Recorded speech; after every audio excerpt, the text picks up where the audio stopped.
Bismillahirrahmanirrahim. Assalamualaikum warahmatullahi wabarakatuh. Alhamdulillah, assalatu wassalamu ala Rasulillah sallallahu alaihi wasallam wa ala millati abina Ibrahim hanifa wa ma kana minal musyrikin. Allahumma salli wa sallim ala habibina wa syafi'ina wa qudwatina Muhammadin sallallahu alaihi wasallam. Alhamdulillah, saat ini kami hadir untuk memberikan sebuah penjelasan apa yang kami ketahui kepada seluruh masyarakat pemirsa Sutra Channel dimanapun berada, yang mana saya mendapatkan berbagai pertanyaan, memberikan komentar tentang Panji Gumilang yang saat ini hadir sebagai kontroversial, yang mana ulama-ulama kita telah merilis dalam berbagai media cetak, media online maupun media digital yang berbentuk gambar, yang berbentuk video, di TV-TV semua ditayangkan bahwa Panji Gumilang itu sesat. Kemudian dikatakan tentang berbagai amalan-amalannya, seperti perempuan boleh jadi imam, seperti perempuan jadi pengkhutbah, kemudian azan tanpa nada, hanya teriak-teriak saja. Nah, semua ini menjadi hal kontroversial di tengah kita. Namun perlu kita ketahui bahwa apa yang dilakukan oleh Panji Gumilang itu perlu kita kupas satu persatu, bukan hanya kita mengeneral apa yang dilakukannya. Di sini saya hadir bukan sebagai pendukung Panji Gumilang. Demi Allah, saya tidak mendukung Panji Gumilang. Tapi juga saya tidak berani menyatakan Panji Gumilang itu sesat. Kita menyesatkan sesuai pendapat dari Majelis Ulama Indonesia bahwa harus berdasarkan dalil. Iya betul, sangat jelas. Cuma dalam mengutip dalil itu banyak perbedaan pendapat, dan saya kira itu wajar saja, termasuk terjadi sejak zaman Nabi SAW dengan para sahabat radhiyallahu anhum ajma'in sampai hari ini, bahkan sampai akhir zaman, sudut pandang dan perbedaan pendapat itu akan terus terjadi. Maka dari itu kita kupas satu-satu. Pertama, persoalan memberikan salam. Bolehkah mengucapkan shalom, shalom dan lain sebagainya? Ya, sedangkan kita ini adalah seorang muslim. Ini terjadi perbedaan pendapat, dan saya pernah bahas di program Damai Indonesia TV One. Pertama, kalau kita tidak memiliki kepentingan atau untuk menghargai dan menghormati agama lain yang ada di sekitar kita, kemudian wajib di dalam akidah kita tidak meyakini agama yang benar selain daripada Islam, maka perkara itu boleh-boleh saja. Seperti mungkin di komunitas yang hadir adalah non-muslim, kemudian kita memberikan salam sebagai salam sejahtera, shalom dan lain sebagainya, sebagai bentuk penghargaan kepada agama-agama lain yang hadir, maka itu tidak jadi masalah selama tidak diyakini, kemudian hanya sekedar takzim, menghargai dan menghormati. Namun ketika non-muslim mengucapkan salam kepada kita, Assalamualaikum warahmatullahi wabarakatuh, kemudian bagaimana kita menjawabnya? Cukup kita mengucapkan waalaikum. Begitulah petunjuk dari Nabi kita Muhammad sallallahu alaihi wasallam. Tidak boleh kita jawab waalaikumsalam warahmatullahi wabarakatuh. Kenapa begitu? Ya begitulah petunjuk dari hadis Rasulullah sallallahu alaihi wasallam tentang non-muslim atau orang yang tidak beriman kepada Allah dan Rasulnya dengan kalimat la ilaha illallah Muhammad Rasulullah, kemudian dia mengucapkan salam kepada kita, kita hanya menjawabnya waalaikum. Itu yang pertama. Kemudian yang kedua, pemirsa Sutra Channel dimuliakan Allah Subhanahu wa taala, bagaimana dengan Panji Gumilang yang mengucapkan kalimat dengan menyanyi shalom, apa lagunya? Ya, shalom alaihim, ya. Saya tidak tahu, ya. Jadi bagaimana dengan salam ini? Dianggap bahwa itu adalah salam Yahudi, ya. Kemudian pernyataan Panji Gumilang bahwa sebelum adanya salam-salam yang berbahasa Arab, itu memang sudah ada pada kitab-kitab terdahulu dengan salam yang menggunakan bahasa versi yang diucapkan itu. Allahu alam kebenarannya. Namun sebagai orang yang beriman kepada Allah dan Rasulnya dan meyakini kesempurnaan Islam, menyempurnakan agama-agama terdahulu, al-yawma akmaltu lakum dinakum wa atmamtu alaikum ni'mati wa raditu lakumul islam madina, kedatangan Islam menyempurnakan agama yang lain dan dinyatakan oleh jumhur ulama bahwa dia mengekspirkan agama-agama yang lain, maka wajib kita meyakini assalamualaikum warahmatullahi wabarakatuh adalah salam yang sempurna, yang tidak perlu lagi kita menggunakan salam-salam yang lain karena kita sebagai muslim.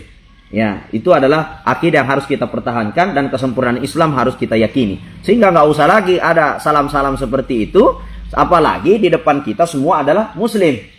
Nah, kecuali kalau mayoritas yang hadir non-muslim kemudian kita salamkan seperti itu, saya kira itu no problem. Selama akidah kita tidak meyakini bahwa kita mengucapkan salam itu sebagai agama kita, tapi kita mengucapkan hanya sekedar takzim atau penghargaan kepada agama yang lain yang hadir di hadapan kita. Nah, pemirsa Sutra Channel dirahmati Allah Subhanahu wa taala. Kemudian selanjutnya menanggapi tentang azannya. Azan yang memiliki langgang-langgang yang berbeda-beda. Ada yang mungkin langgangnya kalau kita belajar tentang lagu ya mungkin ada namanya lagu Hijaz, ada namanya lagu-lagu yang lain lah, macam-macam ya.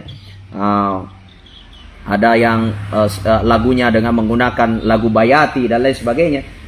Saya kira semua yang digunakan lagu-lagu ini atau langgang-langgang ini adalah bentuk versi yang bagaimana kita mengumandangkan dengan suara yang indah. Dan itu adalah perintah. Di mana ada ayat Al-Quran, warattilil Qur'ana tartila, bacalah Al-Quran dengan tartil, dengan suara yang indah, dengan langgang yang bagus. Nah, dengan kalimat ini untuk memanggil orang melaksanakan ibadah sholat itu pun adalah bahagian menurut kesepakatan para alim ulama kita. Nah itu sehingga dengan mengucapkan Allahu Akbar, Allahu Akbar, ada yang mungkin Allahu Akbar, Allahu Akbar, atau mungkin tanpa langgang Allahu Akbar, Allahu Akbar, seperti mungkin yang video viral dari Panji Gumilang itu. Saya kira video yang viral dari Az-Zaitun, Pondok Pesantren Az-Zaitun atau Panji Gumilang ini itu adalah salah satu pendapat yang tidak ada masalah. Kalau memang dia nyaman di antara mereka mendengar dengan seperti itu, silakan aja, nggak ada masalah ya. Selama dia tidak merubah kalimat azan yang memang sesuai apa yang telah diucapkan oleh Rasulullah SAW dan diajarkan kepada Bilal bin Rabah, begitupun dengan para sahabat-sahabat radhiyallahu anhum ajma'in. Nah, kemudian selanjutnya masalah wanita menjadi imam. Apakah seorang wanita boleh menjadi imam? Di sini kita harus rinci. Kalau perempuan menjadi imam di hadapan sesama perempuan, jumhur ulama tidak ada perbedaan pendapat. Hatta mazhab Imam Syafi'i, mazhab Imam Abu Hanifah, Imam Maliki, perempuan di tengah komunitas perempuan menjadi imam sang perempuan, hukumnya tidak ada perbedaan, boleh menjadi imam. Begitu. Itu untuk sesama perempuan. Yang kedua, hukumnya ketika seorang perempuan menjadi imam, di tengah-tengahnya itu ada laki-laki, ada perempuan. Ini yang kedua. Ada laki-laki, ada perempuan. Nah, ini terjadi perbedaan pendapat yang tentunya di kalangan kita ini tidak masyhur. Sangat tidak masyhur. Bahkan kalau kita ingin melihat secara general, rata-rata yang viral itu, itu sudah sesat, ya. Apalagi perempuan jadi imam, semua makmumnya laki-laki, ya begitu, ya. Namun ketika kita ingin membuka kitab, ya, saya tidak tidak membenarkan Panji Gumilang dan saya tidak mencela pendapat siapapun. Ini hanya pandangan pribadi saya yang mengutip pandangan-pandangan yang terdapat di dalam kitab-kitab para alim ulama kita, ya. Tentu kita bisa merinci seperti ini.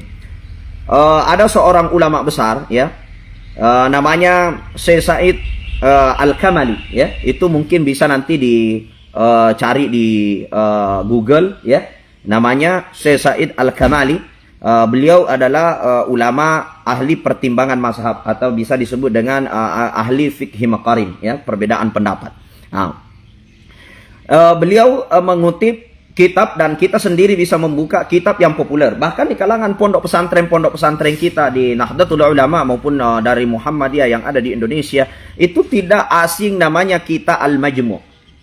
Kitab Al-Majmu' bisa dibuka di kitab Al-Majmu' jilid 4 halaman 107. Ya. Jilid 4 halaman 107. Ya. Di situ dijelaskan cukup rinci. Seorang perempuan menjadi imam di hadapan perempuan, semua makmumnya perempuan, maka itu tidak ada perbedaan pendapat. Semuanya mengatakan boleh. Ya. Nah, entah itu adalah salat sunnah maupun salat wajib. Ya, itu diungkapkan oleh Ibnu Hazm dalam kitab Ratib Al-Majmu'. Kemudian Syekh Al-Mughni, ya. Di dalam kitab saya mengarang kitab Al-Mughni, siapa namanya ini, Ibnu Qadamah, ya, di dalam kitab Al-Mughni, itu menjelaskan sedikit keterangan bahwa perempuan menjadi imam di depan laki-laki tidak semua ulama melarang.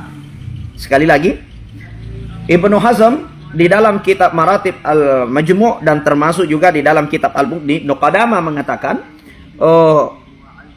tidak semua ulama melarang perempuan menjadi imam bagi laki-laki. Jadi umpamanya ada perempuan, bacaannya bagus, umurnya dewasa, dia tidak gila, dia ahli ibadah, dia bacaannya fasih, ya, ilmunya tinggi. Kemudian di belakangnya banyak laki-laki, ya, atau mungkin makmumnya laki-laki, dan perempuan itu tidak dikhawatirkan membangkitkan syahwat dari suaranya, ya, maka itu dibolehkan oleh beberapa ulama. Jadi perempuan menjadi imam bagi laki-laki itu ada yang membolehkan. Ya, pertama kita bisa lihat pendapat Abu Thawr, ya.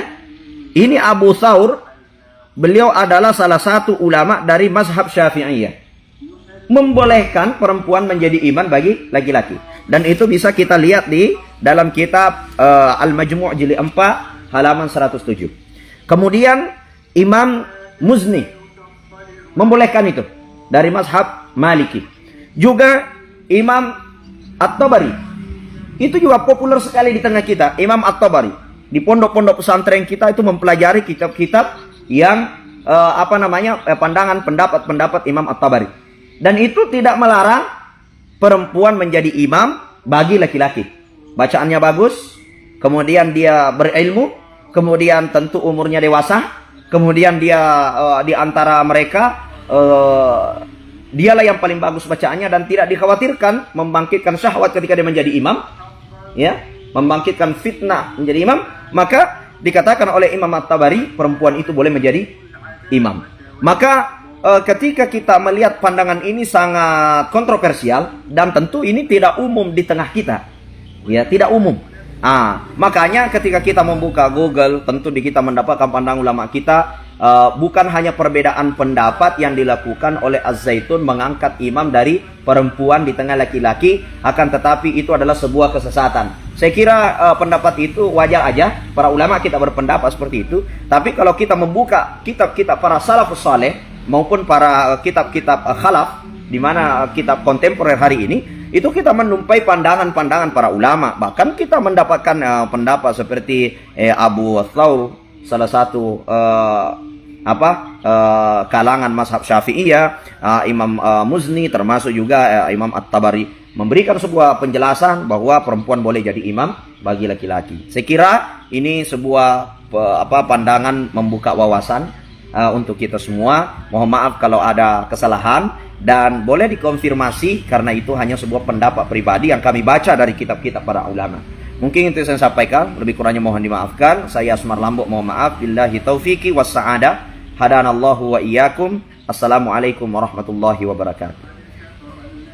Dulu sambungin nanti. Tabe, doka sambung cek deh. Iya. Iya. Terkait bagaimana pandangan saya tentang Panji Gumilang, yang menjadi masalah itu karena dia membuat keonaran, itu saja. Ya, mereka membuat kegaduhan di tengah masyarakat. Kenapa? Karena kita mengetahui di tengah-tengah kita, masyarakat Indonesia, kita ketahui dengan dengan perbedaan-perbedaan yang begitu besar, mulai dari perbedaan suku, perbedaan bahasa, perbedaan ras, ya, dan tentunya juga Indonesia ini adalah negara yang majemuk, ya, ada beberapa agama. Kemudian kita mengetahui dalam agama Islam itu sendiri, kita sudah ada mazhab Imam Syafi'i yang tentunya mengikuti ulama-ulama kita dari dahulu, yang dibawa oleh Kiai Haji Hasyim Asy'ari turun-temurun sampai saat ini, maupun pendapat ulama-ulama kita, ya, yang tentunya pengikut besar dari Kiai Haji Ahmad Dahlan turun ke bawah. Nah, ini semua adalah sebuah pendapat dan ajaran yang sudah menjadi adatul muhakkam, sudah menjadi adat istiadat malariade dalam kehidupan kita. Nah, tiba-tiba muncul sebuah pendapat mazhab Soekarno lah, mengeluarkan sebuah ajaran perempuan diselang-seling salat bersama dengan laki-laki. Maka tentu itu menjadi keonaran, sesuatu yang tidak lazim di tengah masyarakat Indonesia, dan dengan ini menjadikan sebuah kegaduhan, gitu loh. Kemudian andainya Panji Gumilang ini menganut dengan istilah mazhab Soekarno, karena saya ketemu dengan Soekarno, saya mengetahui bagaimana pandangan bernegara dan pandangan beragamanya. Sedangkan mazhab Syafi'i, Hambali, Hanafi, saya tidak ketemu, saya tidak kenal, saya cuma baca berita-berita dari buku-bukunya saja. Ya, itu adalah pendapat pribadinya. Ya, itu tidak masalah. Cuman masalahnya dia publikasi, dia merekrut orang, dia mengajak orang dengan ajakan terhadap pemahaman yang dia pahami, maka itu menimbulkan keonaran di tengah kemajemukan kita yang sudah beragama Islam dengan pemahaman Asy'ariyah, dengan pemahaman Maturidiyah, dengan pemahaman mazhab Syafi'i, dengan organisasi NU yang besar, dengan organisasi Muhammadiyah yang besar. Sedangkan masuknya saja ajaran-ajaran dari Timur Tengah seperti mungkin saat ini kita kenal dengan Salafi, ya, yang saat ini masuk ke Indonesia, itu membuat keonaran, ya. Kenapa? Karena tidak lazim dengan ajaran mereka yang di tengah kita biasanya kunut dengan subuh, dengan Muhammadiyahnya yang tidak kunut, ya, akan tetapi tetap ada kerukunan di antara mereka dengan perbedaan pendapat. Tapi dengan datangnya ajaran yang menyesatkan ini, menyesatkan itu, kalau tidak kalau kunut jadi bid'ah dan lain sebagainya, maka tentu menciptakan keonaran. Kenapa? Karena merusak keyakinan kita yang sudah dibawa oleh leluhur kita, para kiai, para guru-guru, para alim ulama, para habaib dari dulu, dengan menjadi adatul muhakkamah dari ajaran-ajaran mereka. Tiba-tiba datang ajaran membawa ketidaktenangan dalam dunia kemajemukan di Indonesia. Maka menurut saya Panji Gumilang, ya, fine-fine aja pendapat seperti perempuan jadi imam itu boleh dengan melihat kitab-kitab para alim ulama kita. Kemudian azannya tanpa langgang, itu nggak jadi masalah, itu keyakinan mereka. Akan tetapi dengan menyebarkan ajaran ini akhirnya membuat keonaran di tengah masyarakat, itu kesalahannya seperti itu. Ya, adapun persoalan pelanggaran tempatnya pesantren Az-Zaitun atau mungkin terjerumus sebagai ajaran teroris lah atau apalah, Allahu a'lam, itu saya tidak tahu, ya. Ini hanya tanggapan tentang cara beribadahnya dan cara beragamanya, sesuai dengan apa yang saya pahami dari pandangan-pandangan ulama kita yang mengutip dari Quran dan Sunnah Rasulullah sallallahu alaihi wasallam. Saya kira seperti itu. Billahi taufiq was sa'adah, hadanallahu wa iyyakum ila sabilis salam. Assalamualaikum warahmatullahi wabarakatuh.